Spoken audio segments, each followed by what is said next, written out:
Hello everyone, I'm Corey and we're talking Manpower. Today we're continuing our conversation with Mr. J. Aronowitz. He's a retired SES and the former Deputy Assistant Chief of Staff G1 for civilian personnel. Mr. Aronowitz, thank you again for being here. I appreciate it. Thank you, Corey. So it seems to me that you've done positions in the comptroller, manpower, force management, and HR. So when you look back in your career and as a much younger person, was being an SES in the federal government something that you walked in day one and said, I want to do this? Or did it kind of just happen, during the course of your career? Or is that something you set out long-term goal when you walked in day one?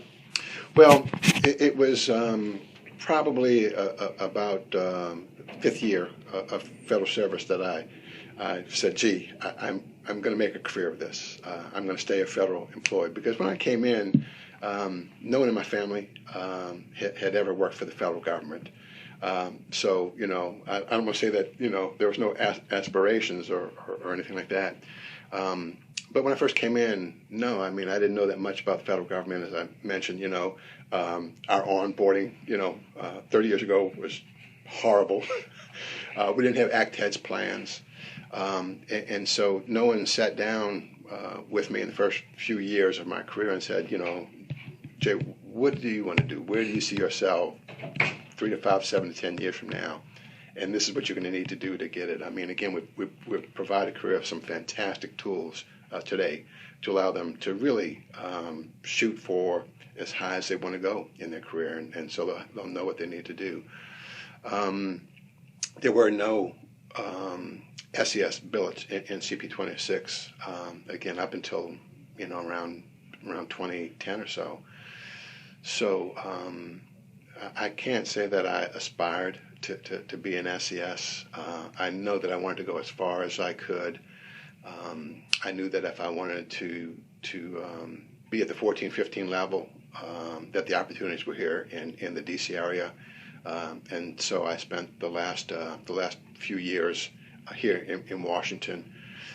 And then when the opportunity came up to apply for an SES billet, I decided to put my name in the hat, so to speak. There's a lot of administrative work that you've got to do in preparation to applying for SES positions. But again, everyone should aspire to as high as they desire to be. Well, in your opinion, what's the role of a manpower analyst in the Army? Well, the key role that manpower analysts provide is information and analysis to leaders at whatever level they're at, unbiased information and analysis to help those leaders make informed resource decisions.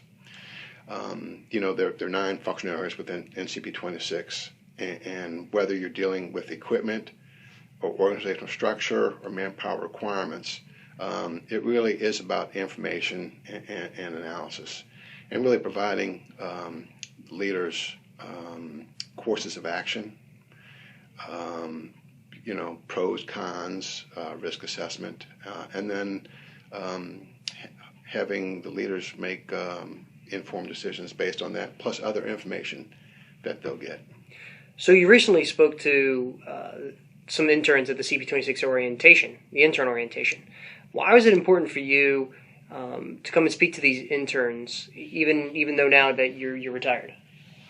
Well, as I've mentioned to others, when you get to this point in your life, it really is about giving back. And again, I mentioned that there was a real paucity of tools that were out there when I came into federal government. And so as I talked to the intern group, and I talked to other groups outside of Army, first of all, it's important to understand that there are tools available, what tools or where to go to find these tools. And then, the other things that I've talked to the group about are things that really are going to help their career move forward. What are some of the intangible things that they need to be aware of? what's really important in the federal government. I know a lot of them are veterans, and so they probably have a few years to many years coming up through the military system, and it is a little bit different on the civilian side. I mean, we all are supporting soldiers. We all are supporting families. We're trying to make our installations as best as possible for both the soldiers, the civilian, or the family members, and the civilians that are working there. But to let them know on the civilian side what's important, what are those intangibles that they are really going to have to master in order to move forward in their career, and then what are the attributes of being a good leader. So you've touched on this a little earlier, but you talked about you having positions as a comptroller and as a manpower analyst and as an HR guy. How did those positions kind of prepare you in conjunction with the leaders that you talked about that had gone to the War College and things like that, and having been exposed very early on to these leaders? How did all that kind of prepare you to be an SES? That's a great question, Corey. What it really helped me understand is that whatever issue that you're going to be involved in, and again, whether it's at the installation level, Army command level, Army Service Component command level, or headquarters DA, is that there are always going to be many stakeholders. And these stakeholders have, first of all, a different view of your world, whether it's manpower or personnel or resource management, financial management. And so as I've moved across both CP 2611, CP 10 with personnel, it's given me, it's afforded me the opportunity to understand the different viewpoints of these different communities. And at the end of the day, we've got to all work together to solve some pretty complex problems. And as I moved up in my career, it really was about working with these other individuals in these other functional communities to really get to a win-win, where everyone could feel that they've contributed to solving a problem, and that their interests are represented in whatever that outcome may be. Do you think, having had these positions, as HR, as a comptroller, as a manpower analyst, they gave you, obviously a wider purview, but do you think that helped you in your decision-making process because you understood if I make a decision for, program X and manpower, it's going to affect Y and Z in these other two, and vice versa? Absolutely. Especially when you understand that the most expensive component of the Army, because the Army is people, is HR. It's our resources, it's our soldiers, our civilians, and our contract workforce.